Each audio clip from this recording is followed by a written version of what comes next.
สบายดีเพื่อนๆทุกคนวันนี้แม่อรุณสิพามาซื้อพันธุ์ป่าในตลาดปิ้งป่าเนาะมีแต่ปิ้งป่ากับ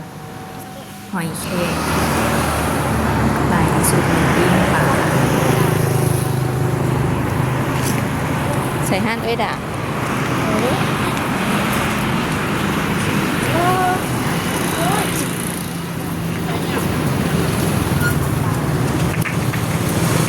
เอาตัวใหญ่สุดเอาตัวกลางเหรอเอาตัวนี้เหรอตัวนั้นอันนี้จะได้สุดเนี่ยอันนี้สุดยอด3 คนกินจะน้อยไม่มาเนี่ย มาหาเงินมาโอทีเด ไปทำที่มึงทำมากเลยค่ะ ฮะ ลูกก่อน ไปเบิ่งห้านั่นเบิ่ง จะนั่นแบบนี้เลย พันธุ์ป่ามันก็จะมี3ราคาเนาะเริ่มต้นกับ70,000 80,000แล้วก็100,000แล้วก็150,000เนาะใหญ่สุดเป็น150,000ทุกคนสุดหนึ่งก็จะมีเจลเนาะมีเจลมีผักมีเครื่องพันข้าวปุ้นครบเสร็จแต่ตอนนี้เฮาก็จะไปรอเบิ่งห้านตำบักทั่วเนาะเพราะว่าเฮาซื้อพันธุ์ป่าแล้วก็อยากกินตำบักทั่วก็จะย่างกายห้านที่ขอบห้านกาแฟที่ใหญ่ที่สุด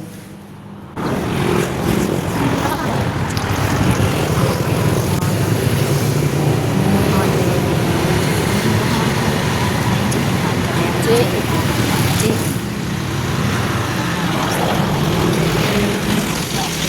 พอแล้ว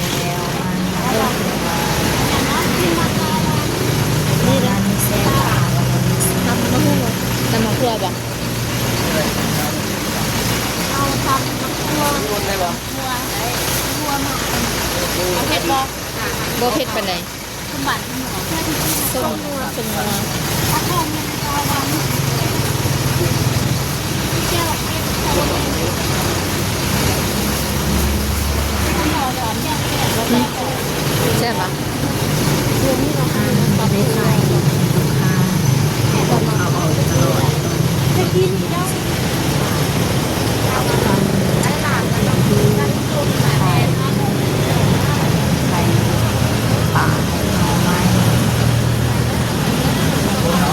ซาไข่ไข่ดำไข่แต่ของเรื่องทำตาหน้า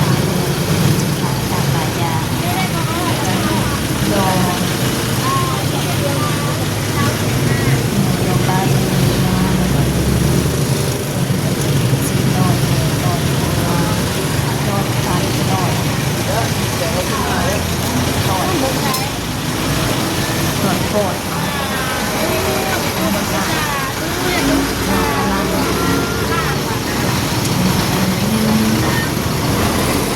ท่านมันจะขายที่ปากเลือกตัวเดียว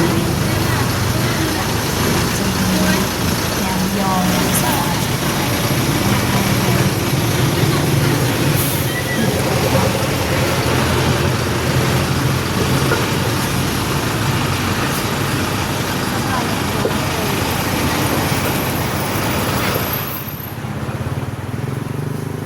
ทุกห้างมันก็จะขายเป็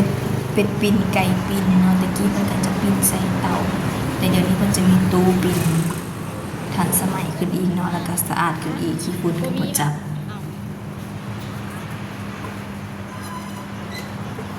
ชมบรรยากาศปิ้นไก่ปิ้นเป็ดท่าเนาะแม่ค้าเพิ่นก็เริ่มตำบักทั่วให้กินแล้วสิแซ่บอยู่บ่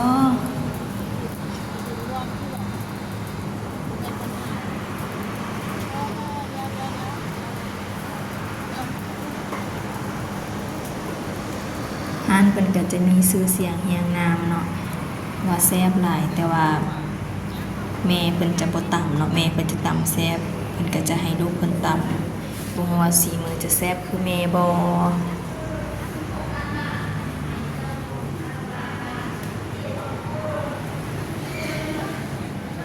ไก่พินไก่ปีนเพิ่นก็จะมันประมาณตัวละแสนตัว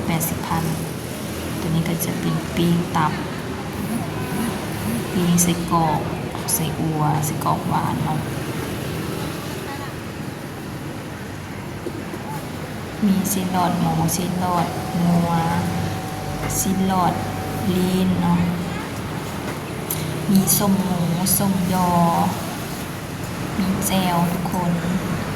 หลายอย่างครบเลยอาหารของกินสุกนี่จะเป็นส้มพักถุงนึงกะ15นาที